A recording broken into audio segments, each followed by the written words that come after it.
Bonjour et bienvenue sur le plateau des 24 heures chrono de l'International. Nous commençons la première heure de 24 heures qui vont suivre durant ces 2 jours. Nous sommes en Chine, nous sommes dans une des villes les plus peuplées avec ses 24 millions d'habitants. Elle a une aura indéniable, elle figure désormais au top 4 des métropoles les plus prisées au monde, aux côtés de New York, de Paris, de Londres. Il s'agit de Shanghai. Shanghai qui attire de plus en plus de Français. Et pour en parler, j'ai à mes côtés Emmanuel Lenain. Emmanuel Lenain, bonjour. Vous êtes consul général de France à Shanghai. Et monsieur Raphaël Schoengen, vous êtes président de GDF Suez Chine. Et vous êtes également conseiller du commerce extérieur de la France. Alors tout de suite, monsieur le consul général, que pouvez-vous nous dire à propos justement de cette présence française à Shanghai ? Alors, écoutez, on a une très belle présence française à Shanghai depuis très longtemps, parce que c'est une ville qui a toujours été très prisée par les étrangers. Ça a toujours été la ville la plus ouverte de la Chine, et particulièrement par les Français qui ont eu une histoire absolument incroyable et intime avec cette ville, qu'à une époque on a même appelé le Paris de l'Orient. Et c'est une ville dans laquelle les Français ont laissé des traces très importantes. Il y a un grand opéra, il y a des aéroports, il y a plein de bâtiments qui ont été construits par les Français. On reconnaît la trace de la France un peu partout. Et aujourd'hui, on a une communauté qui est magnifique, puisqu'on a la première communauté française en Asie, qui est à Shanghai. C'est-à-dire qu'il y a plus de Français à Shanghai que dans tout le Japon, tout le Vietnam et que dans tous les autres pays. En Asie, on a une communauté qui compte à peu près 20 000 Français actuellement. Recensés au consulat ou alors, inscrits au consulat, on en a 12 000 pour rentrer dans les chiffres, mais entre guillemets en vrai, parce qu'il y a beaucoup de gens dans un pays qui est relativement sûr qui ne viennent pas s'inscrire, malheureusement. Et on a fait un sondage, on estime qu'on en a à peu près 20 000. Et c'est une très belle communauté, je disais, parce que c'est une communauté qui est jeune, qui a une moyenne d'âge de 28 ans. Et une communauté qui est très dynamique, qui est engagée dans des activités professionnelles en général qui sont très, très prenantes dans tous les domaines, à la fois dans des grandes entreprises comme GDF Suez. Et là, on a un peu plus de 1000 entreprises françaises, mais aussi toute une foule d'entrepreneurs, de gens qui viennent un peu tenter leur chance et en général qui la saisissent et qui réussissent très très bien. Alors, monsieur le consul général, vous vivez à Shanghai depuis 3 ans, je crois, vous êtes en poste. Tout à fait. Monsieur Schoengen, vous avez connu Shanghai en 97 et vous êtes revenu en 2008 et vous vivez sur place depuis 2008, donc quasiment 7 ans, 8 ans. Et justement, on va parler de l'ambiance. Comment on vit à Shanghai, comment on ressent cette ville. Et à ce titre, on va tout de suite écouter une vidéo que nous a envoyée David Gaspard et qui va justement nous parler de l'ambiance générale de la ville et comment on s'y sent. Personnellement, j'adore l'ambiance de Shanghai. C'est une ville qui a les atouts d'une ville occidentale et le charme, l'exotisme d'une ville chinoise. Puis, ça a beau être une ville immense, il y a plein de petits quartiers qui fonctionnent comme des villages, où l'ambiance y est très apaisée, relaxante, où c'est super sympa d'aller se balader en scooter. Bien évidemment, opposé à ça, il y a aussi des centres commerciaux géants, bondés, et aussi des quartiers, des zones industrielles qui là, pour le coup, sont très tristes. Un autre point positif pour Shanghai, ce sont les gens. Les Chinois sont, de façon générale, très sympas. Ils sont abordables, ne sont pas distants ou froids. Et enfin, un autre point positif pour Shanghai, c'est la sécurité qui est omniprésente dans tous les quartiers et à toute heure de la journée ou de la nuit. Alors, on l'a pas bien vu, il était un petit peu en contre-jour, mais bon, on le remercie quand même de nous avoir envoyé une vidéo. Et j'ai trouvé qu'elle était bien, sa vidéo, parce qu'en fait, il traitait un petit peu de tous les points. Alors, il évoque la sécurité. Alors, vous êtes d'accord avec lui? Est-ce qu'effectivement, Shanghai est une ville hyper sécure? Oui, non, c'est une ville très sûre et je trouve qu'il représente très bien effectivement la joie et l'enthousiasme des Français qui habitent à Shanghai. Oui, puis les jeunes, je pense. Il est tout à fait dans la moyenne d'âge de la communauté. Et il représente très bien cette communauté qui a tendance maintenant à rester le plus longtemps possible à Shanghai. On a maintenant plus du tiers de la communauté qui est là depuis plus de 5 ans et qui s'y implante sur la durée, puisque on a beaucoup de gens qui se marient même sur place. On a un quart à peu près de couples mixtes. Ah, d'accord. Monsieur Shungen, comment vous vivez Shanghai au quotidien ? Je crois que tout à l'heure, vous avez cité Shanghai comme étant un peu le pendant de Paris, Londres, New York. Et il a exprimé qu'il y avait plein de petits quartiers. Je crois que c'est tout à fait vrai. À New York, vous avez la vie en centre urbain, mais vous avez, quand vous écartez un petit peu de la ville, aussi des quartiers un petit peu plus résidentiels. On trouve ça à Shanghai. Donc, en fait, qu'on vienne en famille ou qu'on vienne en jeune couple ou en célibataire, chacun trouvera un espace de vie, son quartier et un endroit agréable pour s'installer. Est-ce qu'il y a de la verdure ?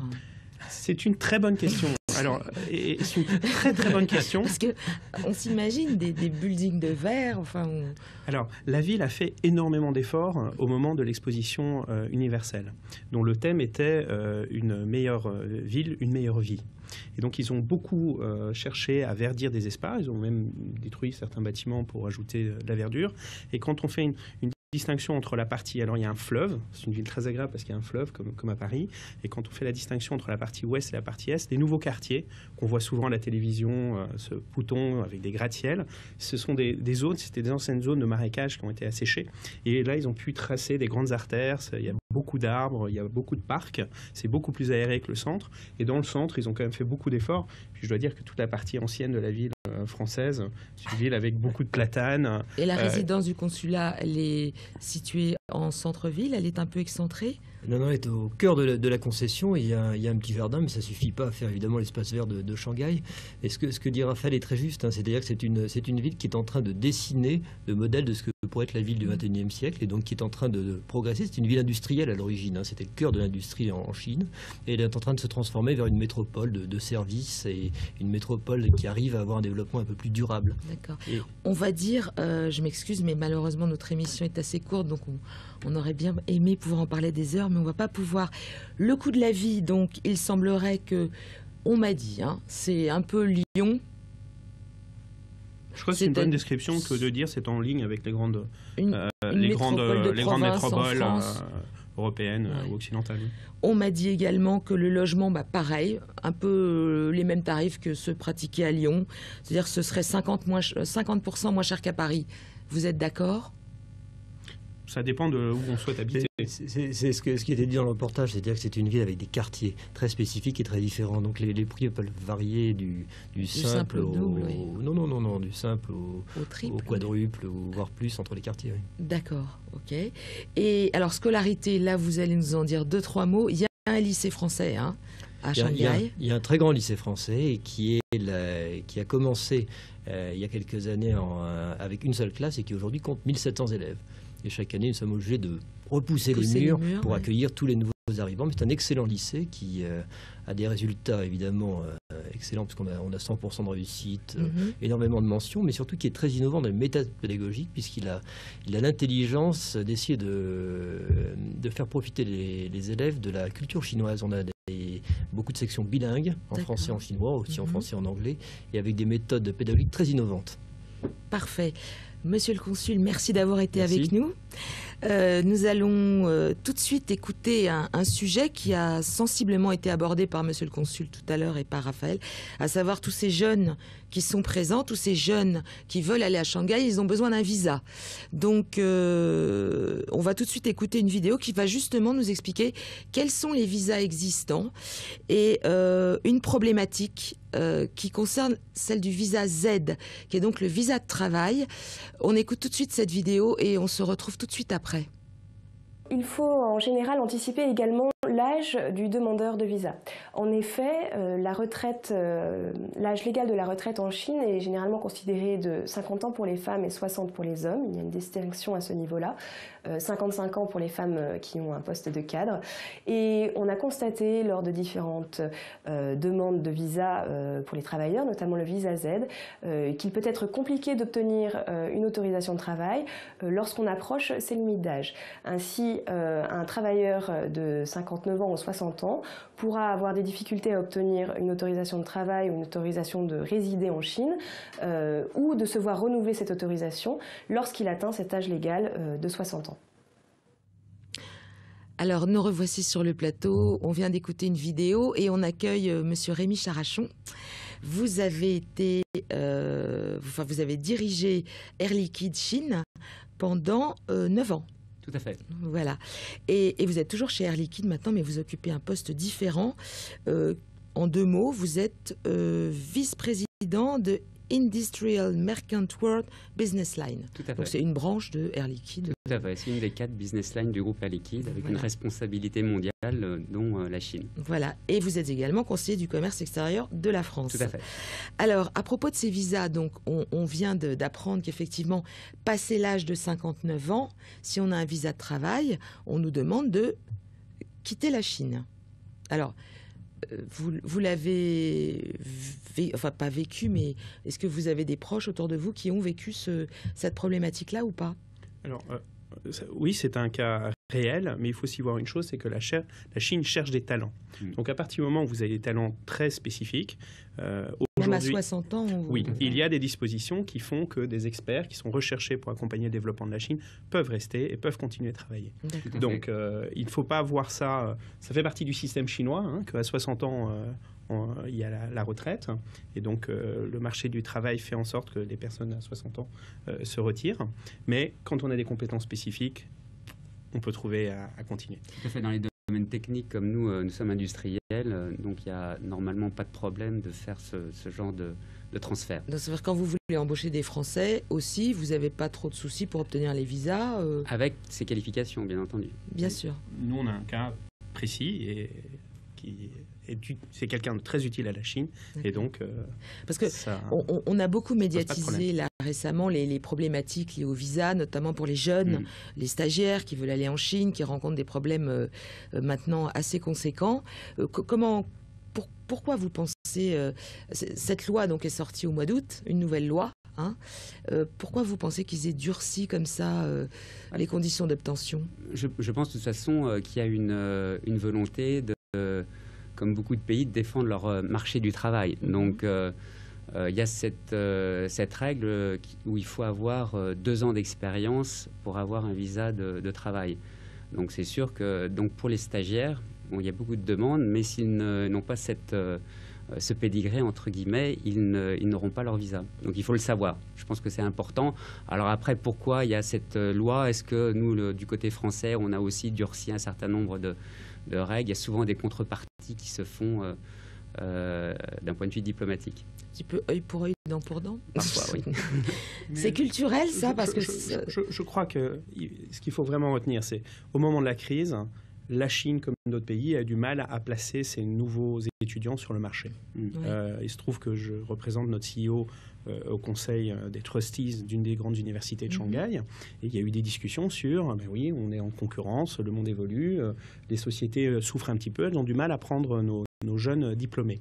Et donc, naturellement, la Chine fait la même chose que ce que fait d'autres pays, et elle souhaite que les gens qui rentrent dans l'emploi, les étrangers, aient au minimum 2 ans d'expérience. Donc, si vous souhaitez venir en Chine, sauf à développer votre propre business, ayez en tête d'avoir une copie de vos diplômes et que c'est plus facile à partir du moment où on a fait 2 ans. On a déjà 2 ans d'expérience professionnelle. Et en plus, si on peut faire du chinois, ça peut être segmenté. Il peut y avoir par plusieurs périodes. D'accord.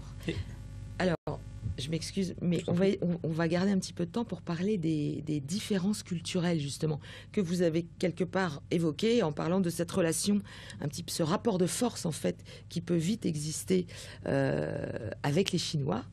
Est-ce que c'est vrai? Est-ce que c'est pas vrai? Comment ça se traduit, les différences culturelles au quotidien avec les Chinois? D'un point de vue, on peut le regarder sur 2 aspects. Il y a la relation commerciale avec les clients. Je pense que oui, il y a un rapport de force. Le rapport de force est quelque chose qui est très présent en Chine et vous devez avoir des cartes maîtresses à jouer pour pouvoir gagner en Chine. Donc ça, je pense qu'on peut le constater, mais ce n'est pas tout à fait différent d'autres pays. Vous managez Tout à fait. Alors d'un point de vue des relations avec les employés, je pense, moi, ce qui m'a frappé, c'est cette relation de proximité, alors qui est aussi vrai avec les clients, mais aussi avec les employés. Vous devez avoir une disponibilité, votre porte ouverte pour accueillir vos collaborateurs et qui vont, par exemple, vous demander à 11h du soir un samedi, est-ce que je peux, can I call you? Est-ce que je peux vous appeler parce qu'il y a cette disponibilité qui est la clé, je crois, du succès en Chine. Il n'y a disponibilité, pas de rapidité. notion d'affect là-dedans. Il y a de l'affect. Ouais, les Chinois travaillent beaucoup pour une personne avant, parfois, l'entreprise. C'est très vrai, ce que vient de dire Rémi. Et pour compléter sur ce qui concerne la partie commerciale et les relations, je dirais qu'en Chine, la relation personnelle prime sur le contrat. Oui. Et donc, en fait, il faut construire une relation personnelle avec ses partenaires d'affaires et dans la durée. Et donc, quand on gère des changements de personnes à la tête des affaires, il faut les faire avec une forme de continuité. Parce que le lien personnel est absolument essentiel. Et donc, on arrive à passer outre les difficultés interculturelles en travaillant cette relation dans la durée. C'est pour ça d'ailleurs que les Chinois sont extrêmement accueillants, qu'on passe beaucoup de temps à table, les tables sont rondes, le fait de convivial, le fait de boire de l'alcool, ça met une certaine atmosphère. Et donc voilà, en Chine, je crois que la clé, c'est la relation personnelle, que ce soit avec les employés ou que ce soit avec les collaborateurs ou avec les clients. Je crois que votre fille a appris le chinois là-bas. Oui. Elle poursuit des études. C'est important de dire, alors là, en 2 mots, quelques mots de chinois. Oui. Comme dans tous les pays, mais est-ce que là, ça aura encore plus? Oui, je pense que il faut qu'il y ait un minimum. Alors, et je pense que notamment pour les jeunes, eux, c'est indispensable qu'ils aient du chinois. Vous, quand vous voyez des CV arriver de jeunes qui veulent travailler en stage ou quoi, s'il n'y a pas de chinois, rien du tout. Donc, apprenez le chinois. C'est très simple, entre 20 et 30 ans aujourd'hui, on trouve énormément de jeunes qui ont fait du chinois et qui ont un très bon niveau. Entre 30 et 40 ans, c'est des niveaux qui sont, on va dire, 14 à 16 sur 20. 40 ans Après 40 ans, il y en a beaucoup moins. Donc, un jeune qui arrive en Chine et qui veut vraiment s'implanter, la première des choses, c'est chinois, pas chinois, pas chinois. D'accord. On va faire une petite pause. On va se retrouver tout de suite après pour parler justement des investissements étrangers, enfin de Shanghai qui favorise les investissements étrangers.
Nous sommes de retour sur le plateau des 24 heures chrono de l'International et cette émission est consacrée à Shanghai. J'ai à mes côtés Raphaël Schoengen, vous êtes président de GDF Suez Chine, et Rémi Charachon, ancien dirigeant de Air Liquide Chine.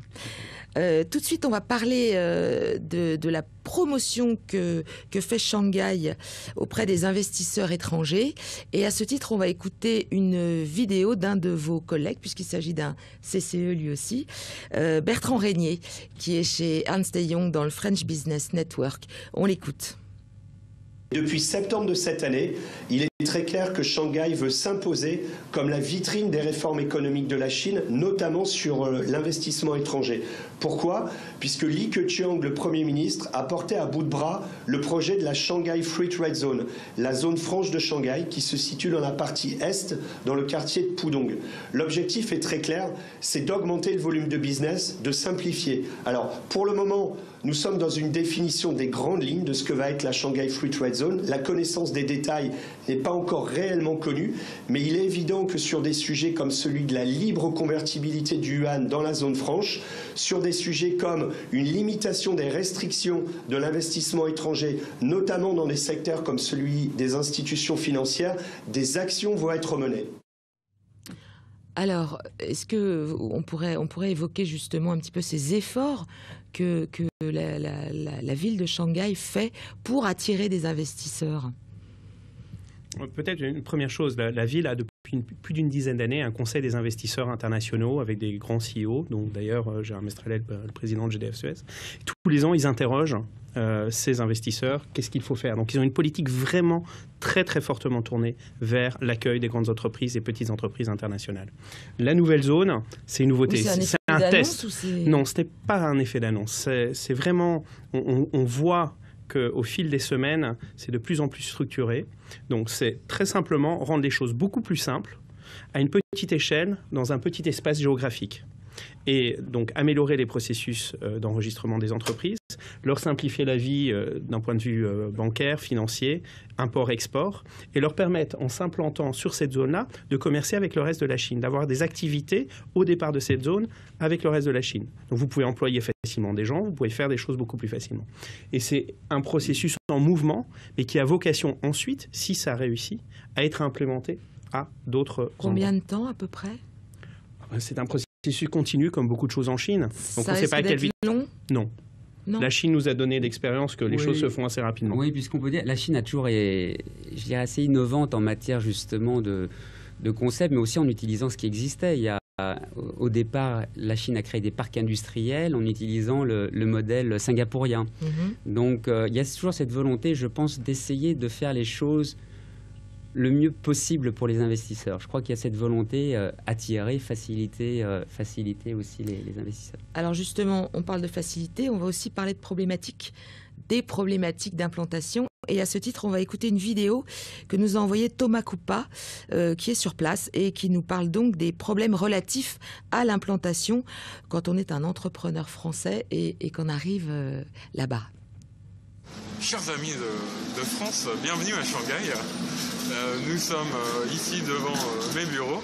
Je vais vous parler brièvement des problèmes d'implantation en Chine, surtout pour les petites sociétés. En effet, il y a quelques zones grises. Alors quand on choisit de venir en Chine, le problème c'est dans quelle partie de Chine?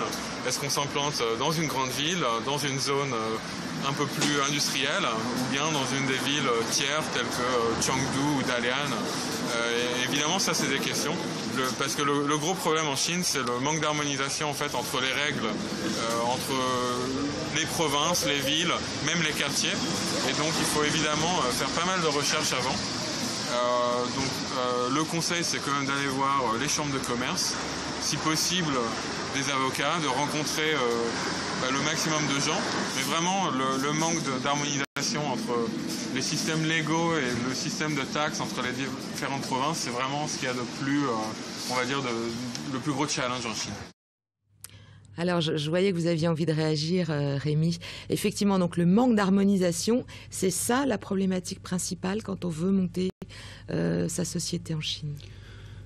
Oui, il y a toujours eu des règles assez différentes, je dirais, entre il y a le pouvoir, il y a Pékin, il y a les provinces, il y a les municipalités, il y a même les districts. On a des règles qui s'appliquent, mais la mise en pratique est parfois assez différente. Alors pour des groupes comme le nôtre qui s'est implanté en Chine depuis 1991, on a créé à peu près 60 sociétés. Et c'est là, pour quelqu'un qui veut s'implanter, il a le choix, normalement, entre une société qu'on appelle WOFI, Wholly Owned Foreign Enterprise. Alors, ce que c'est une WOFI? Donc, c'est une société détenue à 100% par des étrangers, des capitaux étrangers. Donc, il y a ce choix-là. Il y a aussi, ils peuvent faire une joint venture ou un bureau de représentation. Avant, c'était obligé une joint venture, non? Alors, ça dépend des secteurs. Il y a des secteurs qui sont encore contraints. L'automobile, les secteurs financiers. Donc, ça dépend des secteurs industriels. Dans notre domaine, nous, on a le choix. Il n'est pas régulé, mais parfois, on est obligé quand même de créer une joint venture. Donc, il y a ce choix à faire. D'accord. Je ne serais pas aussi catégorique que Thomas sur la difficulté première en Chine, c'est d'être confronté à des différences de réglementation. J'aurais tendance à dire que la première des choses à faire quand on vient en Chine, c'est de se faire accompagner, se préparer et se faire accompagner. Le deuxième commentaire, c'est ne faites pas de bureau de représentation. C'est modèle ancien qui consiste à permettre de créer une structure qui va dépenser de l'argent pour se promouvoir sa société dans un pays, la Chine, et on paie 25% de taxes dessus, sur l'ensemble de ce qu'on dépense. Mais cette structure ne peut pas faire de refacturation. Donc c'est juste une boîte pour dépenser de l'argent pour se faire connaître. C'est beaucoup mieux pour démarrer de faire une société, une WOFI, une société 100% détenue, qui fonctionne comme une société normale. Et partant de là, de se dire, est-ce que je fais une JV ou pas, ou plusieurs JV. Voilà. Et ensuite, se faire accompagner pour choisir en fonction de son activité, en fonction de ses partenaires, l'endroit où on va décider de s'établir. Alors sur ce point-là, j'insiste, le fait de créer une société locale a un immense avantage, parce que vous allez payer vos taxes, tous vos impôts, que ce soit la TVA, les impôts sur la société, les impôts sur les personnes, vous allez le payer localement. 2/3 environ de cet impôt va rester localement. Donc, en créant votre société localement, vous allez avoir, bien entendu, un support fort des autorités locales pour réaliser votre projet. D'accord. Donc, moi, c'est une recommandation, c'est, même si c'est compliqué parfois administrativement, mais en ayant les autorités dans votre poche, si je peux vous le dire, en investissant et en payant vos taxes localement, ça va être une clé de votre réussite. Alors, vous avez parlé de recommandations. On va aussi parler de 10 règles d'or. Je crois qu'elles vous ont été transmises quand vous êtes arrivé là-bas. Alors, on ne va pas toutes les citer parce qu'il y en a 10, c'est un petit peu long. Mais j'ai trouvé que les 2 dernières étaient les mieux, c'est-à-dire, alors je vous laisse nous les citer.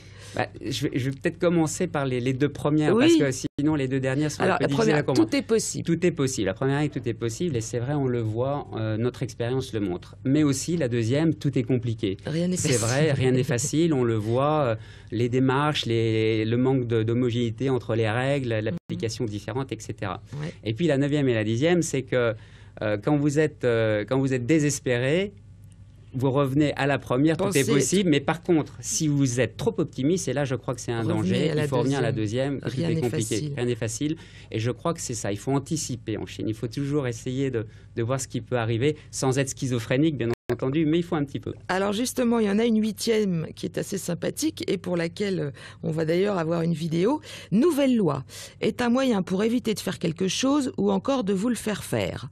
Et on va tout de suite écouter une vidéo de Francis Nizet, qui est membre élu de l'AFE et qui va nous parler d'une des difficultés à laquelle on peut être confronté lorsque l'on est entrepreneur en Chine.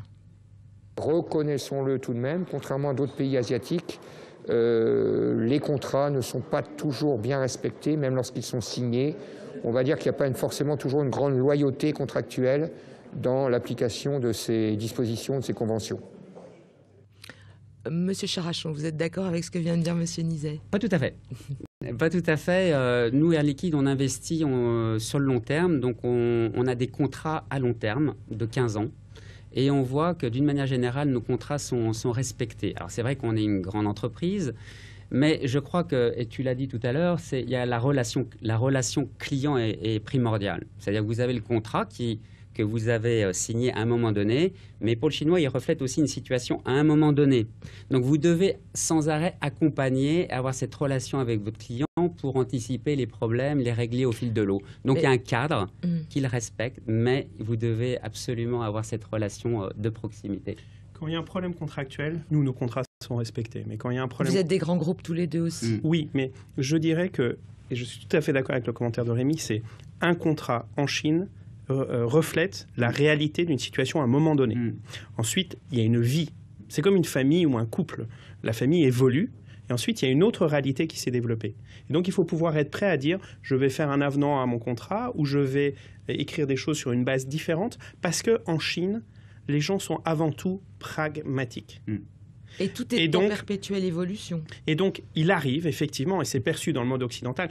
Dans un monde occidental, la première des choses qu'on fait, c'est « quel est ton avocat ? Quel est mon avocat ?» Et les personnes, c'est pas grave. Ce sont deux entités juridiques qui vont se mettre d'accord sur un texte. Et on passe des heures et des heures et des heures à écrire des textes de telle manière à ce que si on enlève les deux personnes qui l'ont négocié, par l'entremise d'avocats, on pourra se mettre d'accord devant des tribunaux. Ça donne une sécurité juridique et c'est comme ça que la plupart de la planète fonctionne. En Chine, c'est pas comme ça. Oui, c'est important, en Chine, hein, on écrit un contrat qui est important, qui reflète une réalité, mais ensuite, c'est le lien entre les personnes, le lien entre les partenaires, l'envie de faire ensemble qui va dynamiser ce texte et qui, peut-être plus tard, amènera les partenaires à l'amender. Alors, juste quelques mots au niveau du droit du travail, des charges sociales. Le droit du travail, comment est-il en Chine ? Il y a un droit du travail. Il y a un droit du travail avec des règles et des salaires minimums qui ont été d'ailleurs tout à fait qui ont été réévalués au fil des années. Il y a des jours de congé. Je veux dire, on retrouve beaucoup de choses que l'on a dans notre société. Le montant approximatif des charges sociales, il est de combien ? Alors, il est assez important en fait. Ça dépend en fait. C'est comme en France, hein, ça dépend des niveaux de rémunération. Et je veux dire, on est dans une. C'est similaire à la France. Similaire, on va dire, c'est similaire à la France. Ouais. D'accord. Droit du travail assez rigide comme en France ou un peu plus libéral à l'américaine ? Alors, des emplois qui sont des emplois. Il y a certains emplois qui sont protégés. Par exemple, des personnes qui s'occupent de nettoyer les locaux, on va faire attention à ce qu'elles puissent rester dans leur emploi. D'accord. Ou des personnes qui s'occupent des véhicules des sociétés. Il y a des exceptions, en fait. En fait, on va regarder en fonction des qualifications. D'accord. Et donc, il va y avoir certaines tendances à protéger davantage des personnes qui ont des qualifications un petit peu moindres. Il y a aussi des syndicats, il y a je dirais, un ensemble de réglementaires qui n'est pas fondamentalement différent. D'accord. Mais après, il y a un pragmatisme, je pense, en Chine qui est très important. C'est-à-dire que s'il faut pouvoir, pour la vie de la société, comme c'est souvent le cas aux États-Unis, devoir dire il faut se séparer d'un certain nombre d'employés, c'est plus facile en Chine que ça peut l'être dans un certain nombre de pays occidentaux. Oui. Oui, on peut dire ça comme ça. Puis il y a un marché de l'emploi qui est très très dynamique. Et puis je dois dire que l'ensemble des collaborateurs que nous avons sont aussi des gens qui peuvent être assez dynamiques. Bon, nous, on a la chance, je pense, dans nos sociétés d'avoir des gens très fidèles, mais ça bouge beaucoup. La Chine, tout le monde le sait, c'est un pays qui évolue très vite. Et donc, les gens ont plein de possibilités de faire des choses. Donc, le marché du travail est très liquide. Alors, vous venez de le dire, plein de possibilités de faire des choses. Donc, on va écouter Francis Nizet qui, justement, va nous expliquer toutes ces choses qu'on peut faire là-bas et tous ces secteurs qui peuvent être porteurs et toutes ces niches qui seraient à développer. Alors, vous savez que Nicole Bricq, notre présente ministre du Commerce extérieur, promet 5 ou 6 domaines d'excellence. Très récemment, j'accompagnais la délégation du Premier ministre. Nous sommes allés à Wuhan, où, par exemple, la France risque de gagner un contrat de partenariat pour, on va le dire, quasiment développer un nouveau Wuhan, une ville de 20 millions d'habitants, mais un Wuhan qui serait un Wuhan durable. Hein, donc là, le domaine de l'architecture, du développement durable, de l'urbanisme est très porteur. Et on a évidemment le secteur qui sert à beaucoup de jeunes pour venir travailler en Chine, qui est celui du vin. Hein, on ne compte plus à Shanghai en particulier le nombre d'entreprises françaises, des petites comme des grandes d'ailleurs, qui font dans le négoce de vin.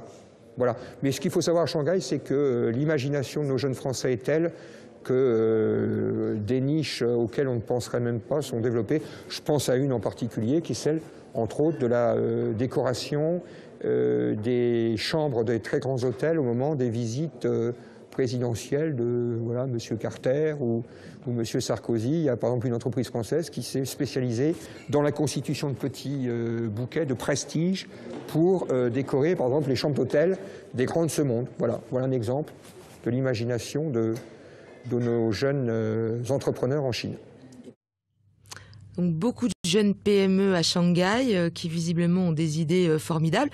Quelqu'un aurait dû être sur le plateau avec nous, il s'agit de Thomas Chabrière. Alors lui, il est fondateur et président de la Jeune Chambre économique française. j'en ai pas vu dans d'autres pays de jeunes chambres économiques françaises. Donc c'est quand même ça se passe à Shanghai. Et il a créé donc des city tours dans 4 villes de Chine. Et là, il rachète une habitation troglodyte au pied de l'Himalaya. Il va en faire un bed and breakfast. Voilà encore une initiative assez originale et qui émane donc de quelqu'un de jeune. Par rapport au secteur à exploiter, aux niches à développer, est-ce que vous souhaiteriez ajouter quelque chose à ce qu'a dit Francis Nizet? Est-ce que pour vous, il y aurait peut-être une chose à faire, une idée à donner à un Français qui aurait envie de venir à Shanghai? Je pense que dans le domaine du service, il y a encore, je crois qu'il y a beaucoup d'opportunités. On n'a pas encore le niveau de service en Chine quand vous allez dans beaucoup d'endroits que l'on retrouve dans des pays comme la France. Donc moi, je pense que dans tout le secteur du service, alors après, c'est le tourisme, c'est l'hôtellerie. Comme Thomas Chabrière. Oui, tout à fait. Et Raphaël, vous, à votre avis? Moi, j'avais en tête, lorsqu'on entendait le reportage, nous avons des amis qui ont très très bien réussi dans le domaine de la communication. Des agences de communication qui arrivent en Chine, qui en l'espace de 1 an ou 2 passent de quelques dizaines de personnes à plus d'une centaine. Et qui travaillent pour des boîtes chinoises. Et qui travaillent pour des clients chinois et des clients internationaux en Chine. Il y a une créativité. Il y a une créativité en France, il y a une énergie au sein de nos jeunesse. La Chine est plein d'énergie. En croisant les deux, il y a moyen de faire plein de choses. Donc je dirais, si vous êtes passionné, vous avez envie de faire quelque chose, que vous voyez grand, jetez un coup d'œil à la Chine et Shanghai. Le point important, je pense que vous voyez une opportunité, il faut la saisir. Moi, ça m'a toujours frappé la notion de management de l'espace en Chine. Vous faites une queue pour aller au cinéma ou acheter un billet de train. Si vous laissez un espace, il y a quelqu'un qui va prendre cet espace. D'accord. Et personne ne va râler, comme en France. Pourquoi vous avez laissé cette opportunité, vous avez laissé cet espace? Donc je pense que le conseil, c'est vous sentez quelque chose, il faut y aller. Oui, donc et je pense qu'en Chine, on peut rebondir beaucoup plus facilement que dans d'autres pays comme la France. Avec des règles qui se contournent. Non, pas forcément. Parce qu'aux États-Unis, quand il y a la queue, on va à la queue, on passe pas devant. Oui, mais là, encore une fois, c'est pragmatique. C'est un problème culturel. C'est pour illustrer le fait qu'en ce moment, en Chine, dès qu'il y a des opportunités, les gens les saisissent. C'est même une constante, pourrait-on dire, dans le sud-est asiatique. Très bien. Voilà. Je crois qu'il faut partir d'une passion. Il y a plein de jeunes qui sont passionnés. Intéressez-vous à la Chine, préparez-vous. Nous, les conseillers du commerce extérieur, nous sommes là pro bono pour conseiller les gens. Et n'hésitez pas à venir vers nous si vous avez envie de faire des choses. D'accord. Merci beaucoup Rémi Charachon. Vous allez nous quitter. Raphaël, vous restez avec nous. Et puis on va faire une pause avant d'attaquer le dernier plateau dans lequel on va évoquer quelques points importants à ne pas négliger quand on travaille en Chine.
Retour plateau sur celui des 24 heures chrono de l'International. On accueille Sandrine Bionda. Sandrine Bionda, vous êtes de The Bank for Expat. Bonjour. Et vous êtes sur le plateau pour nous évoquer quelques points très importants quand on est français et qu'on travaille en Chine. Voilà, en fait, il y a plusieurs questions qu'il faut se poser avant de partir ou même en étant sur place, surtout avant de partir, parce qu'on a plein de challenges qu'on a pu entendre. On a eu pas mal d'explications. Mais il y a plein de questions qu'il faut se poser sur la fiscalité. Donc la fiscalité, comment elle s'applique en Chine, comment elle s'applique en France. Donc là, toujours s'intéresser et se rapprocher de fiscalistes internationaux ou même d'avocats sur place. Il y a certains cabinets qui sont spécialisés sur place, mais on aurait tendance à dire qu'il faut se renseigner. Je ne vais pas vous donner de détails. Sur le régime successoral, vous avez quelque chose Alors sur le régime successoral, c'est assez important aussi de prévoir des testaments avant de partir, parce que les lois de successoral international sont différentes en fonction des pays. Et il y a plusieurs critères qui sont applicables. C'est la loi du dernier domicile ou la loi de la nationalité. Donc elles sont assez communes en France et en Chine. Par exemple, mais entre les biens meubles et immeubles, en l'occurrence, si on a bien un bien immeuble qui est localisé en France, ce sera la loi française qui s'applique. Si on a un bien meuble qui est en fait en Chine, qui est immeuble, voilà, qui est hors Chine, ça sera la loi chinoise qui s'appliquera. C'est tout ce qui est sur les SCI, en l'occurrence, et les comptes bancaires. Vous saviez ça? Donc, il faut faire très attention à ça sur la partie successorale. Et donc, toujours prévoir, quand on est marié, un testament reconnu, en fait, à l'étranger. Compte multidevises, important aussi. Alors, compte multidevises, important aussi. Et ça aussi, ça a trait par rapport à la fiscalité, parce que souvent, on est payé en 2 devises. Pourquoi? Parce que la devise chinoise n'est pas convertible au jour d'aujourd'hui. Donc souvent, les sociétés splitent les salaires. Je parle des gros groupes, ce qui n'est pas toujours vrai pour des petites sociétés. Votre groupe, ça doit être le cas, non? Ça dépend des personnes, mais c'est possible. Voilà, c'est possible. C'est très fréquent. Et là, encore, en fait, parce qu'on a des choses à gérer en France, souvent, ou des enfants qui vont travailler ou suivre des études à l'étranger. Donc, pensez aussi à se renseigner. Nous, c'est ce qu'on fait le mieux. J'attire aussi l'attention sur la fiscalité des salaires, même si on est payé sur 2 devises, tout doit être fiscalisé en Chine. D'accord. Voilà. Taux d'imposition en Chine, il est comme on l'a dit, à peu près similaire à la France. À peu près similaire à la France. Selon les tranches de salaire. Et puis, il y a quand même pas mal de choses qui sont mises en place sur les dernières années en Chine, parce que moi, j'ai pas vécu en Chine, mais en Asie de 2001 à 2011. Et on a vu une grande évolution sur la protection sociale. Et donc, on demande de plus en plus d'implication des sociétés étrangères et locales pour les résidents en Chine. Retraite. Retraite, là encore, il faut penser quand on est envoyé par des grosses sociétés, on a tendance à avoir encore des packages relativement sympathiques. Mais ce que disait le consul, c'est que maintenant, ce sont des jeunes qui arrivent, ils ont 28 ans. Ou même un créateur de PME. Ou un créateur de PME. Il ne pense pas du tout il ne pense pas à sa retraite. Il se dit, voilà, j'entreprends, je fais de l'argent. Mais en fait, il faut qu'il pense justement à ouvrir des comptes multidevises pour faire en sorte de sortir une partie de son argent et de Chine pour penser à son avenir. Parfait. Voilà. Écoutez Sandrine, merci beaucoup pour ces précieux conseils qui, j'espère, seront suivis. Raphaël, merci beaucoup d'avoir été avec nous. Vous repartez à Shanghai ce soir, demain? Non, je reste un petit peu en France. D'accord. Et vous venez souvent en France ou... Oui, quand on est amené, comme Rémi et moi, à être... en charge du développement de grandes entreprises françaises en Chine. On fait beaucoup d'allers-retours, parfois avec nos clients chinois, pour voir ce qu'on fait chez nous et aussi pour faire le point avec nos collègues. Très bien. Donc, en conclusion de cette émission, on se rappellera des 10 règles d'or. On écoutera également les derniers conseils qu'a donné Sandrine et on souhaite bonne chance à toutes les jeunes PME qui ont envie d'aller à Shanghai pour développer des business plus originaux les uns que les autres. Voilà, merci, on se quitte et à 12h, on ira à Dubaï. Au revoir.